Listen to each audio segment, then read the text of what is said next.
Hi everyone, welcome back to What the Facts once again. Last year सितंबर के month में ही सोनम वांगचुक ने अपनी पैदल यात्रा from Ladakh to Delhi almost 1000 kilometres उन्होंने पैदल यात्रा में कंप्लीट किए थे।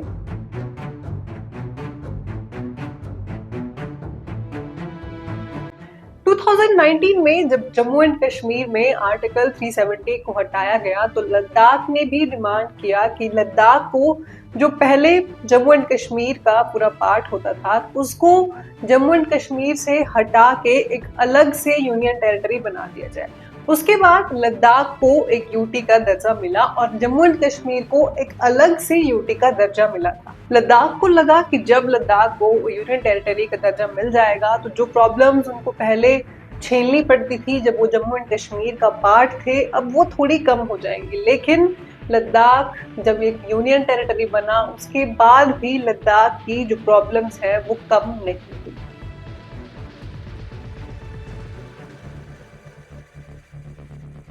लास्ट ईयर जब सोनम वांगचुक दिल्ली गए तो उन्हीं सारी प्रॉब्लम्स उन्हीं सारी डिमांड्स को लेके वो लोग दिल्ली पहुंचे थे। उनकी जो लद्दाख को लेके डिमांड्स थी उनमें से सबसे पहली डिमांड थी स्टेटहुड फॉर लद्दाख। लद्दाख को यूनियन टेरिटरी से हटा के स्टेटहुड का दर्जा दिया जाए। उसके बाद inclusion of in the 6th schedule of the constitution. Ladakh को 6th शेड्यूल कॉन्स्टिट्यूशन का दर्जा दिया जाए। उसके बाद सेपरेट पार्लियामेंट्री रिप्रेजेंटेशन फॉर ले एंड कारगिल। ले और कारगिल के लिए अलग से जो है एक पार्लियामेंट्री रिप्रेजेंटेशन बनना चाहिए। उसके बाद own public service commission. Public service commission भी लद्दाख का जो है अलग से होना चाहिए। अलग से जो है लद्दाख का अपना एक रिक्रूटमेंट सिस्टम होना चाहिए ताकि लद्दाख में जो अनएम्प्लॉयमेंट की जो बहुत ज्यादा प्रॉब्लम है वो सॉल्व हो सके। और उसके बाद था environmental and ecological protection. Ladakh अपने एनवायरमेंट और अपना जितना भी इकोलॉजी लद्दाख में जो है उसको प्रोटेक्ट कर सके। तो ये सारी की सारी डिमांड्स थी सोनम वांगचुक की लद्दाख को लेके। इन्हीं सारी डिमांड्स को लेके वो लास्ट ईयर दिल्ली पहुंचे थे। लेकिन जब सोनम वांगचुक लास्ट ईयर दिल्ली पहुंचे तो हम सबको याद है कि उन्हें दिल्ली में जो है डिटेन कर दिया गया था। उसके बाद 16 दिन तक वो फिर से दिल्ली में अनशन पर बैठे थे और उसके बाद सेंटर की जो सरकार है उन्होंने सोनम वांगचुक की प्रॉब्लम्स को सुना था और कहा था कि उनकी जो है 3 डिमांड्स को सुना जाएगा। जो था एक तो लद्दाख को स्टेटहुड का दर्जा दिया जाएगा और उसके बाद स्टेटहुड का जितना भी इकोसिस्टम है इकोलॉजी है उसको प्रोटेक्ट किया जाएगा। और सबसे बड़ा जो एक डिमांड था वो था कि लद्दाख को उसका 6th शेड्यूल का जो दर्जा है वो दिया जाएगा। अब ऐसा नहीं है कि सारी की सारी डिमांड सोनम वांगचुक की लद्दाख को लेके लद्दाख के लोगों को लेके जो है लास्ट ईयर से ही शुरू हुई थी जब वो लोग दिल्ली गए थे पैदल यात्रा पे।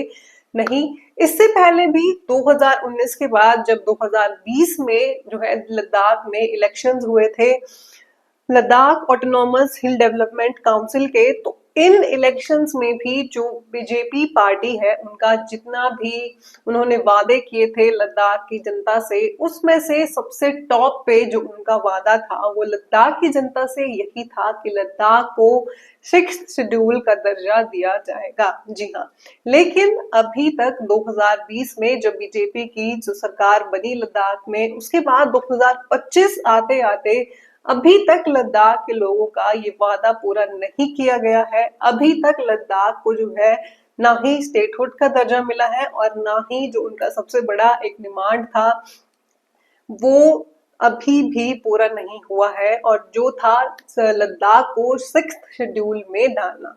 अब इन्हीं सारी डिमांड्स को लेके सोनम वांगचुक ने इस साल फिर से एक 35 दिन का जो है अनशन शुरू किया था और उन 35 दिनों में सोनम वांगचुक को बहुत सारी प्रॉब्लम्स का जो है सामना करना पड़ा। बहुत सारे लोग जो है सोनम वांगचुक का साथ देने भी आते थे। हर दिन 400 से 500 लोग सोनम वांगचुक के साथ जो है लद्दाख में अनशन पर बैठे हुए थे। अब प्रॉब्लम सिर्फ यहीं तक ही नहीं थी। इसके बाद सोनम वांगचुक का अपना एक इंस्टीट्यूशन है लद्दाख में जो सोनम वांगचुक ने बनाया हुआ है जिसको वो हेल के नाम से जो है बोलते हैं। ये जो हेल इंस्टीट्यूशन है ये नॉर्मल इंस्टीट्यूशंस नहीं है, इसमें नॉर्मल स्टडीज नहीं होती हैं, बल्कि ये नॉर्मल इंस्टीट्यूशन से बहुत ज्यादा डिफरेंट है। इसमें जो है renewable resources, renewable energy, sustainable energy, agriculture, green agriculture और डिजास्टर रेजिलियंस के बारे में भी जो है पढ़ाया जाता है। आम लोगों को, आम जनता को, नॉर्मल स्टूडेंट्स को जो है यहाँ पे इस तरह का ज्ञान दिया जाता है, इस तरह की स्टडीज जो है प्रोवाइड की जाती हैं। लेकिन सोनम वांगचुक को अपने इस इंस्टीट्यूशन की जो उन्होंने लैंड ली थी, जो उन्होंने लैंड लीज पे ली थी, उसको लेके भी जो है उनको बहुत सारे नोटिस मिले। हमें एक पत्र मिला जिसमें कहा गया कि हमारे विद्यालय जो हयाल है, वैकल्पिक विश्वविद्यालय, उसकी जमीन को वापस ले लिया जाएगा क्योंकि हमने लीज डीड पूरा नहीं किया और लीज के पैसे नहीं भरे।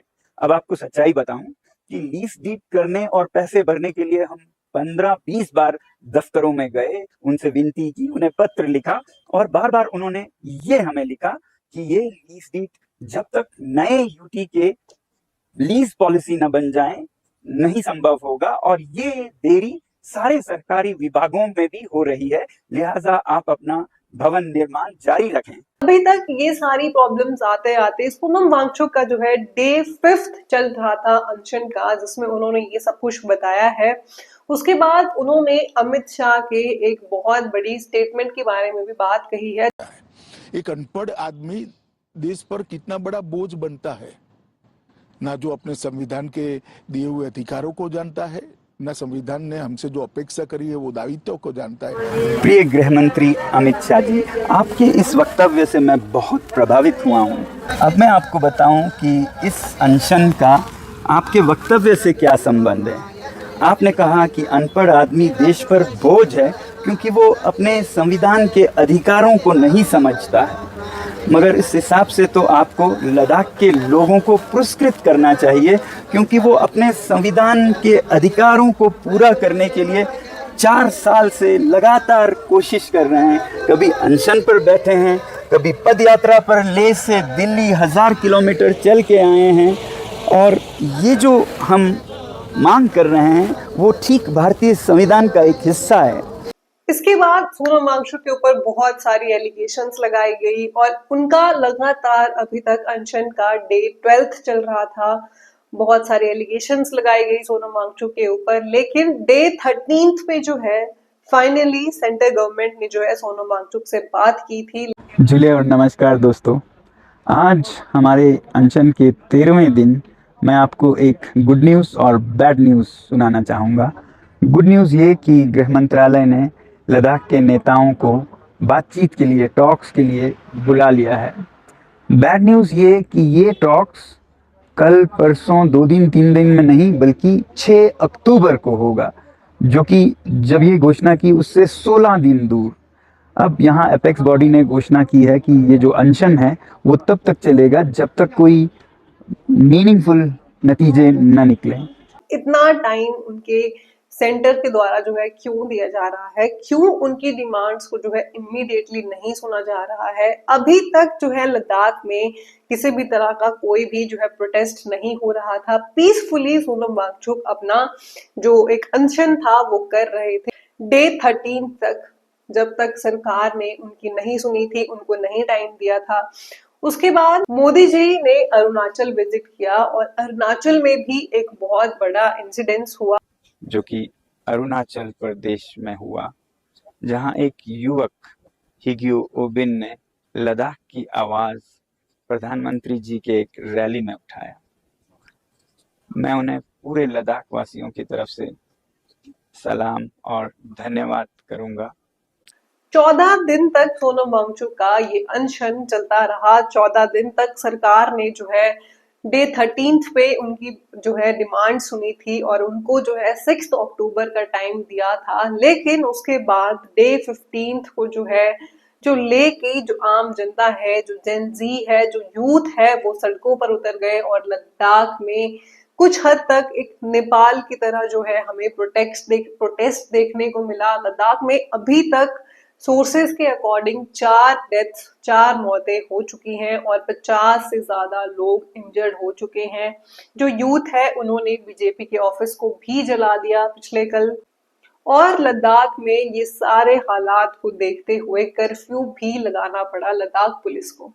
तो देखा जाए ये जो एक आउटरीच हुआ लद्दाख में, ये सडनली नहीं हुआ। इससे पहले 14-15 दिनों से जो है सोनम वांगचुक पीसफुली सरकार से अपनी डिमांड सुनने के लिए जो है अनशन पर बैठे हुए थे, लेकिन जब कोई हल नहीं निकला तो लद्दाख का जो यूथ है उन्होंने डिसाइड किया कि वो अपनी आवाज उठाएंगे, और उस वजह से जो है लद्दाख में बहुत बड़ा प्रोटेस्ट हमें देखने को मिला। लद्दाख के लोग नहीं चाहते हैं कि नेक्स्ट मंथ फिर से बीजेपी की सरकार जो है लद्दाख में बने, और झूठे वादे जो सरकार ने लद्दाख के लोगों से किए थे वो एक बार फिर से लद्दाख के लोगों से किए जाएं, लेकिन बदले में लद्दाख के लोगों को किसी भी तरह का फायदा सरकार की तरफ से ना मिले। अभी भी लद्दाख को उसकी डिमांड्स को नहीं सुना गया है। हमें नहीं पता क्या लद्दाख का फ्यूचर भी नेपाल या फिर बांग्लादेश की तरह होगा, या फिर पीसफुली जो है लद्दाख में सेंट्रल गवर्नमेंट, जो वहां के बीजेपी लीडर्स हैं, वो लद्दाख के यूथ की बात सुनेंगे और ये प्रोटेस्ट रुक जाएगा, या फिर और स्टेट्स की तरह लद्दाख का भी वही हाल होगा।